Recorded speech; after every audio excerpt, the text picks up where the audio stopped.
New York City is spending over $16 billion on something most cities try to hide: four massive modern jails built right in the middle of its neighborhoods.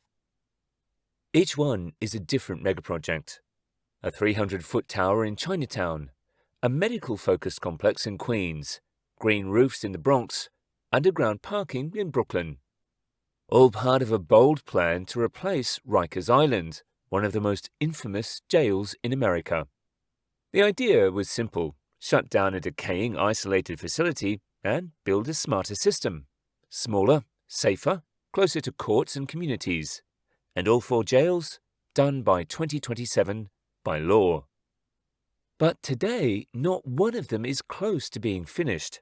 Costs have nearly doubled, deadlines have slipped into the 2030s.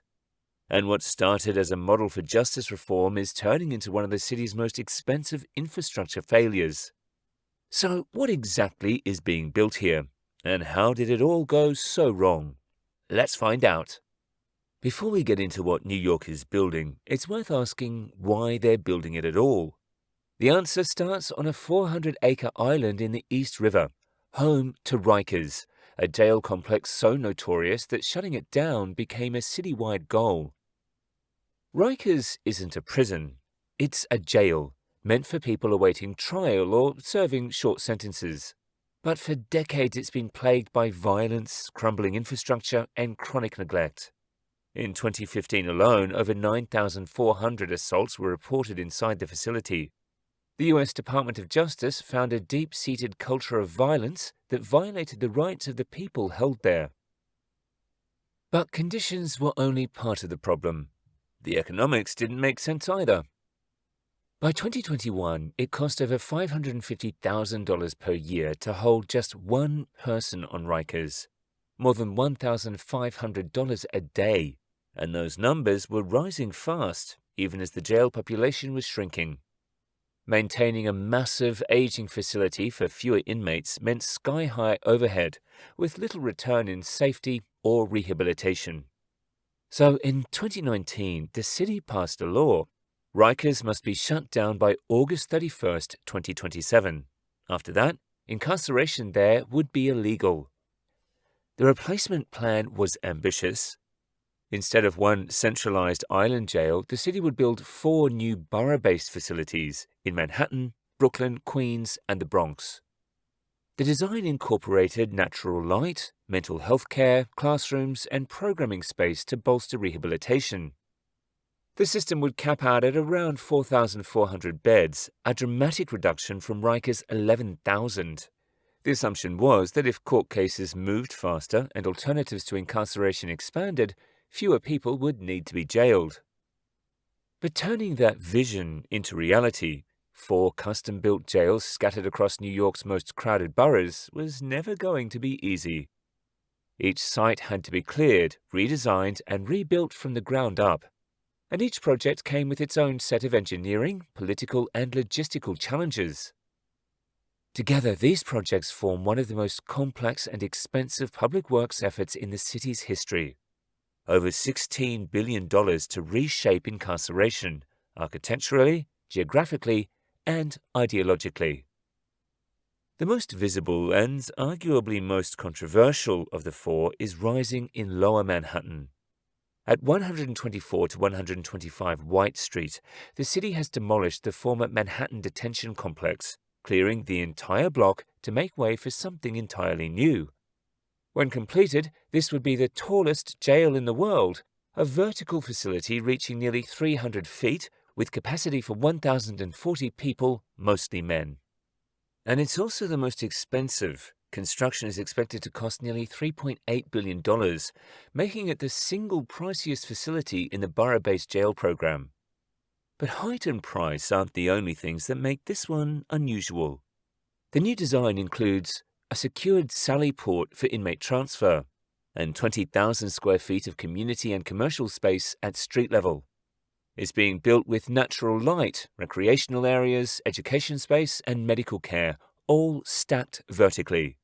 White Street itself will be enclosed to create a controlled, pedestrianized internal corridor. But the location has sparked fierce backlash. This isn't a remote site. It's in the heart of Chinatown, surrounded by low-rise pre-war buildings and small businesses. Residents have warned that this project could permanently alter the neighborhood's fabric, and construction risks have only added to the tension.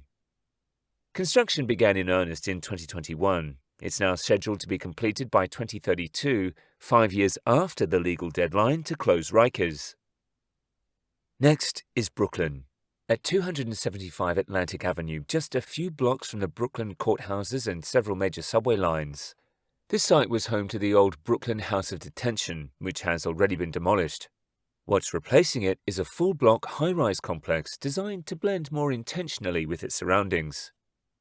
This facility will also house 1,040 beds and cost approximately $2.95 billion. The design includes a 30,000 square foot community space at ground level, indoor and outdoor recreation areas, dedicated spaces for medical, therapeutic, and educational programming. There's also been discussion about whether this site might be repurposed in part for mental health treatments rather than solely detention. That's created uncertainty about how the interior will be used and raised concerns about construction delays tied to evolving design specs. As of now, completion is tentatively expected by 2029.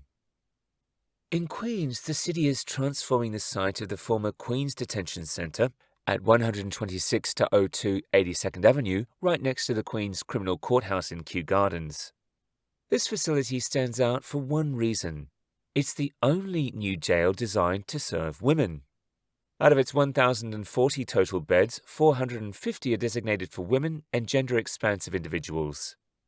It's also one of the most expensive, with a projected cost between $3.9 and $4.4 billion, driven by expanded programming, medical infrastructure, and a direct court connection.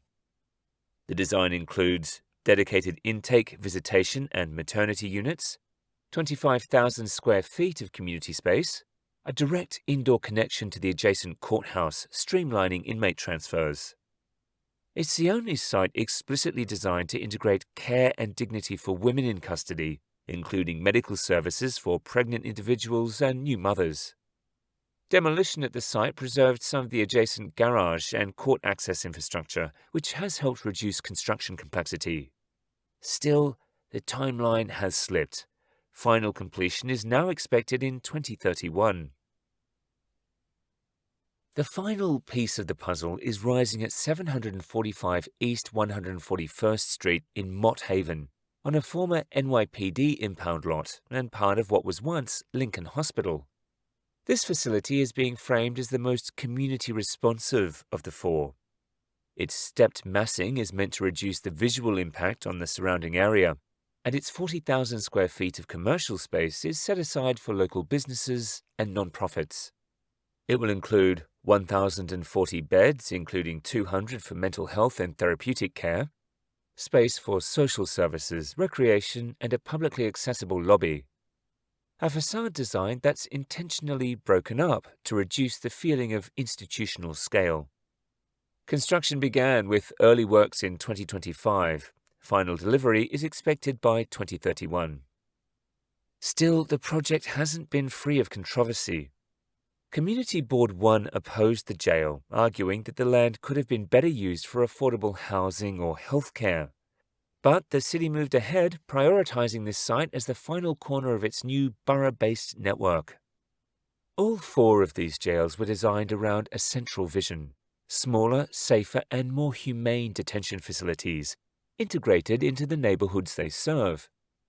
Across the system, each site includes natural light and air circulation, indoor and outdoor recreation spaces, on-site medical and mental health care, classrooms and job training facilities, and community-facing ground floors, from retail space to public programming areas. The goal wasn't just to shut down Rikers. It was to replace it with a network of modern justice hubs that would reflect a different philosophy. But translating that vision into built reality has been far more difficult.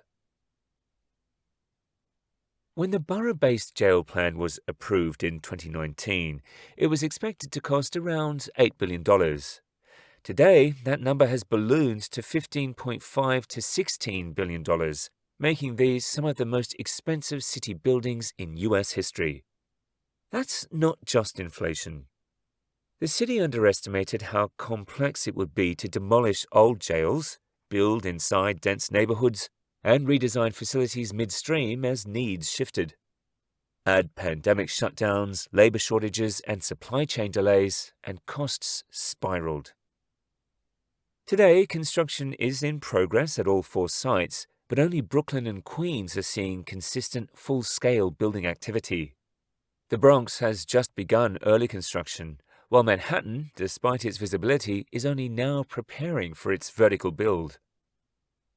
The city's entire plan is built around a jail system with 4,400 beds.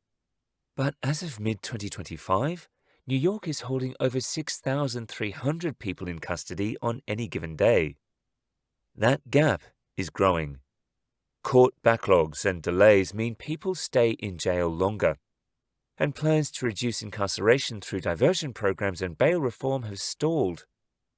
Even if the new jails are finished, the city may not have enough space. Not just that, these facilities were supposed to offer mental health care, rehabilitation space, education programs, and support for pregnant detainees. But many of those features are being scaled back, either to save money or due to space constraints. And that's eroding public trust in the reform effort itself. Each site has sparked community protests, lawsuits, and design battles. In Chinatown, some residents say the Manhattan jail will change the character of the neighborhood forever. In the Queens and Bronx, others argue that public health services would be more valuable than new jails. Rikers Island must close, but the jails meant to replace it won't be ready for years. Some won't open until 2031 or later. That leaves the city with a serious problem and no easy answers. Miss the deadline and it risks lawsuits from watchdog groups and legal advocates, federal intervention in the jail system, or a political retreat where the entire borough-based plan could be scaled back or scrapped. Some officials are now openly questioning the entire strategy. Should the city focus on fixing Rikers instead? Should it build fewer jails? Or look beyond jail altogether? New York made it a legal and moral promise to shut down its most infamous jail, and now it might not be able to keep it. This was supposed to be a model for the future, but instead it's become one of New York's most expensive and delayed megaprojects. And at the center of it all, a ticking clock, a broken system, and a city still deciding what kind of justice it really believes in. Do you think NYC should keep building all 4 jails, or go back to the drawing board? Let us know in the comments. And if you want to see more MegaBuild stories, what about one with mega projects in the Arctic? Check out our next video. Thank you for watching it.